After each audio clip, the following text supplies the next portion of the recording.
அனைத்து இந்திய அண்ணா திராவிட முன்னேற்ற கழகத்தின் கொள்கை கோட்பாடின்படி கழகத்தில் பிரிந்தவர்கள் ஒன்றாக இணைவது காலங்காலமாக நடக்கிற ஒன்று.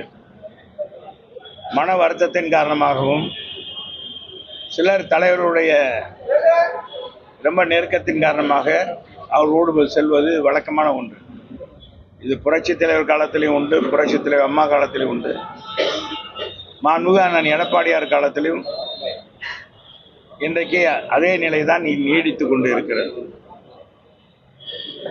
அனைத்து இந்திய அண்ணா திராவிட முன்னேற்ற கழகத்தின் எங்களுடைய குடும்பங்களின் தெய்வமாக இருக்கின்ற காவல் தெய்வமாக புரட்சித் தலைவர் அம்மா அவருடைய பிள்ளைகள், அவருடைய வார்ப்புகள், அவர் கொள்கையை தாங்கி அண்ணா திராவிட முன்னேற்ற கழகத்துடைய ஆட்சி 53 ஆண்டு காலம் கட்டி காத்த கழகத்தின் பல்வேறு பொறுப்புகளில் கழகத்தில் இருந்தவர்கள்.